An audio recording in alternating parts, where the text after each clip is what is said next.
Se você ouvir o choro, não responda. Se sentir o cheiro, corra. Os mais velhos sempre dizem que certas histórias devem ser esquecidas, mas eu não escutei e paguei caro por isso. Tudo aconteceu há alguns anos, quando fui visitar a minha avó no interior do Piauí. O sítio dela ficava bem afastado, cercado por uma mata densa e cortado por um rio profundo de águas escuras. Passei minhas férias lá desde criança e sempre adorei o lugar. Mas, naquele ano, algo estava diferente. Na primeira noite, depois do jantar, minha avó olhou para mim e disse séria: "Promete que não vai passar do rio?" Eu estranhei. Desde pequena, ela sempre me alertou sobre a fazenda abandonada do outro lado. Mas dessa vez, seu tom era diferente, mais urgente. "Não vou, vó." Ela segurou minha mão com força. "Dessa vez é sério. Eles estão inquietos." Engoli seco, sem entender. "Quem?" Pensei, mas resolvi não perguntar. Naquela noite, tentei ignorar a sensação estranha que aquela conversa me deixou. Mas então, por volta das 3 da manhã, acordei com um som. Uma espécie de choro. Baixo, distante, vindo da direção do rio. Meu coração disparou. Era uma criança? Chorando? Fui até a janela. A noite estava escura. Uma névoa subia do rio, escondendo a outra margem. Olhei fixamente para o meio do nevoeiro, e então vi. No meio da névoa, na beira do rio, tinha alguém de pé, pequeno, frágil, do tamanho de uma criança. Ela chorava baixinho, soluçando. Minha mente gritava para eu sair dali, mas meu corpo queria atravessar o rio. Eu já estava abrindo a porta quando um estrondo ecoou pela casa. Minha avó surgiu no corredor com um olhar apavorado e segurou meu braço com força. "Você ouviu? Você respondeu?" Eu neguei, tremendo. Ela me puxou para dentro e trancou tudo. Então, olhando nos meus olhos, sussurrou: "Se ouvir o choro, não responda. Se sentir o cheiro, corra." Na manhã seguinte, minha avó me fez sentar na mesa para conversar. "Você precisa saber o que tem do outro lado." Ela contou que, há muitos anos, aquela fazenda pertencia a uma família rica, os Almeida, mas algo aconteceu. Naquela época, os senhores de terra eram cruéis, e os trabalhadores de fazenda sofreram muito. Até que um dia, a terra se vingou. A cada dia, um trabalhador desaparecia no meio da plantação. Quando foram procurar, encontraram os corpos enterrados perto do rio. Mas não foi isso que aterrorizou a região. Naquela mesma noite, os fantasmas dos desaparecidos começaram a aparecer. No meio da névoa do rio, vinham como sombras, chamando, chorando. E então, os próprios donos das fazendas começaram a desaparecer. A fazenda foi abandonada. Os poucos que sobreviveram saíram sem olhar para trás. E os que tentaram voltar, nunca mais foram vistos. Agora, eles estão inquietos. E se te viram, não vão parar. Meu corpo gelou. Mas eu ainda não acreditava totalmente. Não até aquela noite. Na segunda noite, eu acordei por volta das 3 da manhã, com um cheiro horrível, podre, azedo, como carne estragada. E então, o choro começou de novo. Dessa vez, mais perto. A névoa entrava pela fresta da porta, e entre as sombras do quarto eu vi algo se mover. Uma silhueta pequena de criança. Ela estava dentro da casa. Meus músculos travaram, meu coração batia tão forte que doía. A coisa se aproximou devagar. A cada passo, um estalo, como se os ossos dela estivessem quebrados. Então, vi o rosto dela.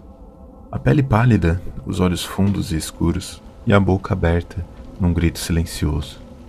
Ela levantou a mão em minha direção e abriu a boca. Mas antes que emitisse qualquer som, minha avó apareceu, com um punhado de sal e jogou sobre ela. A criatura se dissolveu no ar com um grito abafado. Eu desmaiei ali mesmo.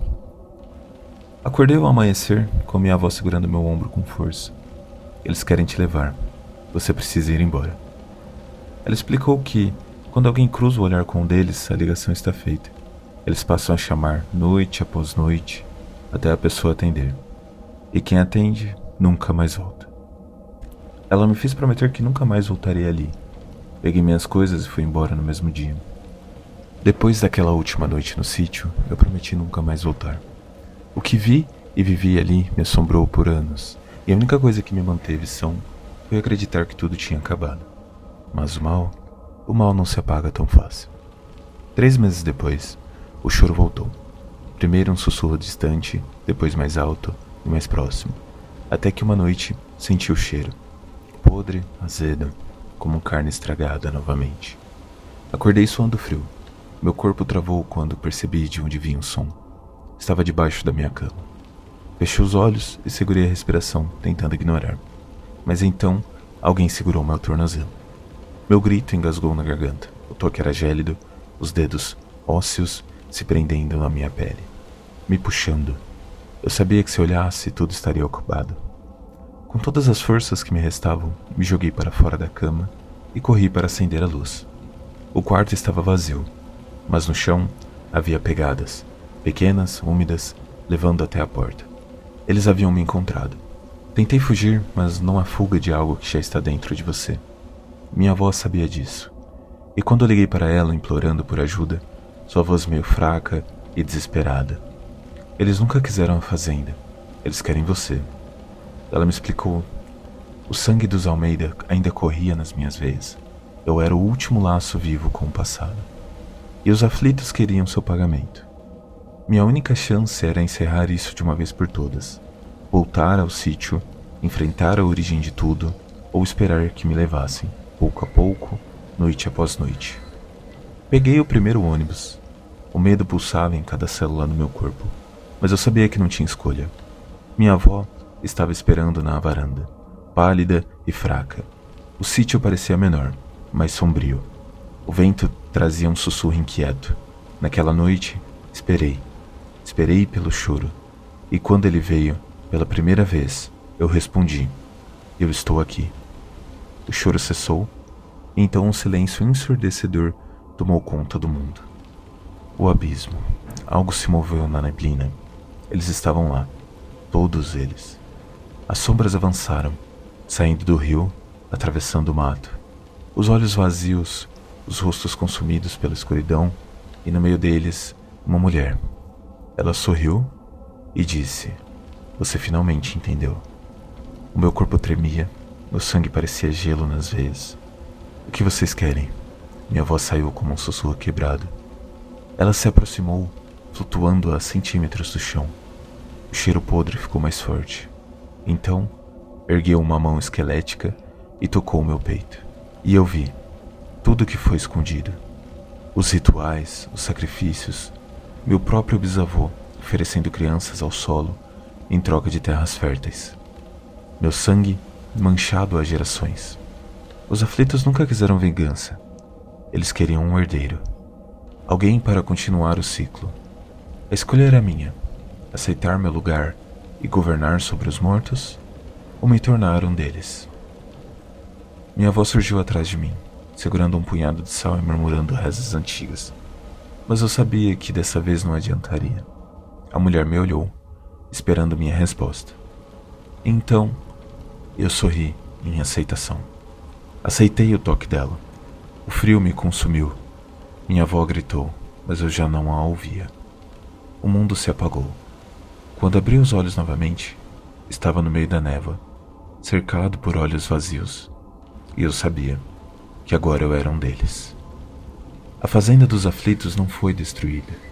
Ela renasceu. E agora espera por sua próxima visita. Se você ouvir o choro, não responda. Ou pode ser eu chamando por você. Se essa história te deu aquele frio na espinha, deixa o like e se inscreve no canal. Tem mais uma história te esperando por você na tela agora. Clique e assista, se ainda tiver coragem.